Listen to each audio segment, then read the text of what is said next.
So it was a good night for Democrats, sort of, and a good night for Republicans, kind of, and for President Trump it was a night to celebrate the judicial branch of government. I'm Tim Donner with 5 facts about Tuesday's midterm elections which will put the voters' split decision in perspective. Fact 1. Voters affirm their desire for divided government. Americans have long had an inherent suspicion of one-party rule.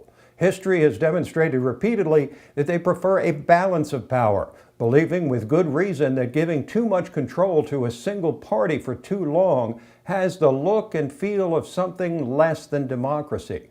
That's why control of the legislature and presidency has been handed back and forth between the major parties for the entirety of American history. But particularly in this century, elections in 2006, 8, 10, and 16 all resulted in dramatic shifts in power from one party to the other. Thus, while Tuesday's midterms hardly represented a wave, it was unsurprising that Americans affirmed their ongoing desire for providing balance in the political equation. Fact 2. Nancy Pelosi and House Democrats will have to decide between legislation and investigation. With their newfound majority in the lower chamber of Congress, Democrats who've hated on Trump from the day he was elected have threatened to unleash a torrent of investigations into the president, into everything from his personal finances to his environmental and education and foreign policies. With the Senate now dominated by the GOP, House Democrats know full well they'll be stopped and get almost nothing passed into law. This might well tempt them even further to go down the road of investigation. But it also endangers their prospects for 2020. Voters have made clear that they want things done, and enough with the partisan witch hunts. Fact 3. The far left had a bad night, but not as bad as it might look. All 3 high-profile progressives were losers on Tuesday. Beto O'Rourke in Texas, Andrew Gillum in Florida, and Stacey Abrams in Georgia all came up short in their races. But they all lost by 2 points or less in races that should have been slam dunks for the GOP. Texas and Georgia are solid red states, and Florida went for Trump in 2016. The near-miss performance of this far-left trio and their ability to raise huge amounts of money should be a serious concern for conservatives. Fact 4. President Trump's impact on the judicial branch just got even larger.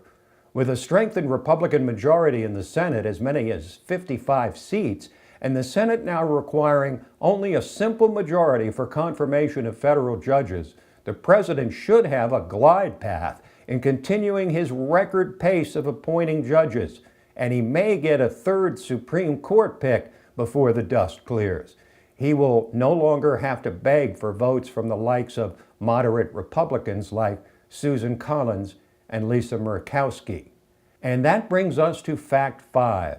President Trump has now consolidated his power. It is undeniable that Trump's tireless campaigning, his electric campaign rallies before massive and adoring crowds, contributed mightily to Senate pickups by Trump-friendly candidates in Missouri, Indiana, Florida, and perhaps Arizona and Montana. And his late appearance in Texas may just have saved Ted Cruz, who secured a surprisingly narrow victory over progressive godsend Beto O'Rourke. Given this infusion of reliable Trump loyalists in the Senate, the departure of Trump critics Jeff Flake and Bob Corker, and the retirement of 40 soft Republicans in the House before these elections, something unthinkable before November 8, 2016 is now reality. The GOP has become truly the party of Donald Trump. Those are 5 facts about the 2018 midterms, the most expensive midterm elections in history. Elections marked by extraordinary voter turnout that more closely resembled a presidential election.